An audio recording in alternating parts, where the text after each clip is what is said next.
independent things that are communicating in this fashion concurrently, and I don't care about exact sequencing and everything else like that and the flow control between them.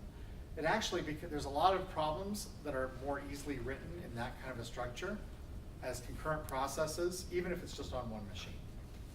And so one of the nice things about Erlang is it doesn't care if you got one machine or one core on one machine, multiple cores on the same machine, a few dozen things in some lab somewhere, or scaled out to hundreds of thousands of cores and processes all over the world. Properties. I mentioned before it's functional. So functional programming language. It has dynamic typing. So whatever you assign to a variable, that's the type of it. One of the things we'll see when we get into it is you can assign to it, you can assign to a variable once.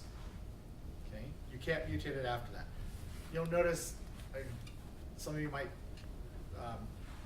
sort of wonder how can you do that. That's exactly what we did when we were doing functional programming languages. Right? When you define something, you're creating it, you're assigning to it once, dynamically typed, and then after that you just use it, so without mutation.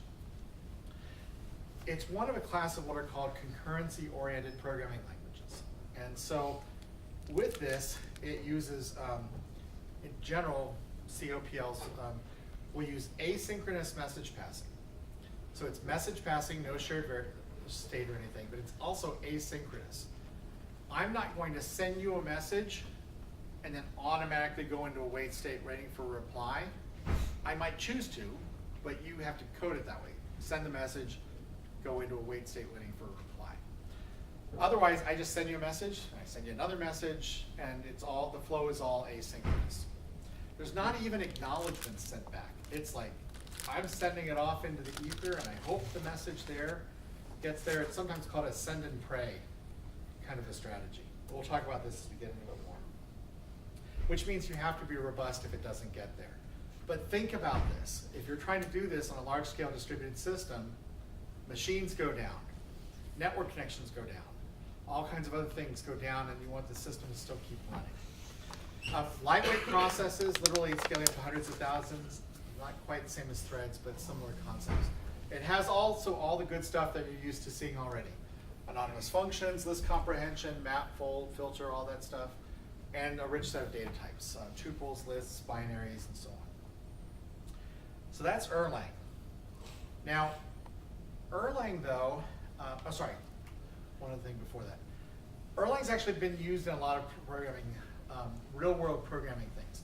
It's not just something that is some sort of academic little pet or something else like that. It's really used out in industry in a lot of things. The Ericsson switch reported to achieve 9 nines of reliability. So what that means is 99.9999999% uptime.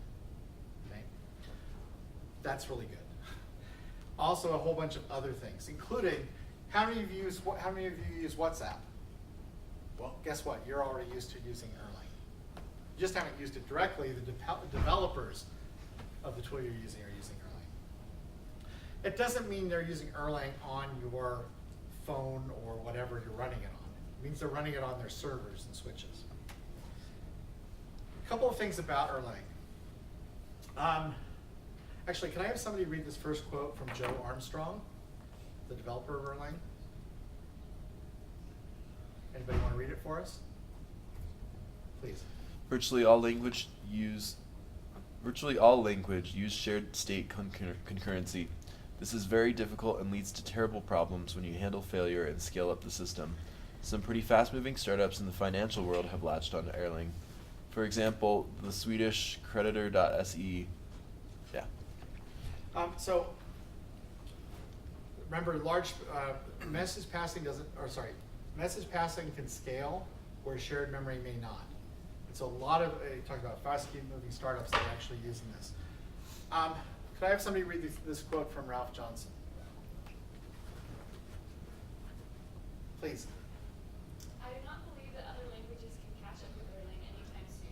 It will be easy for them to add language features to be like Erlang. It will take a long time for them to build such a high-quality VM and then mature libraries for concurrency and reliability. So Erlang is poised for success.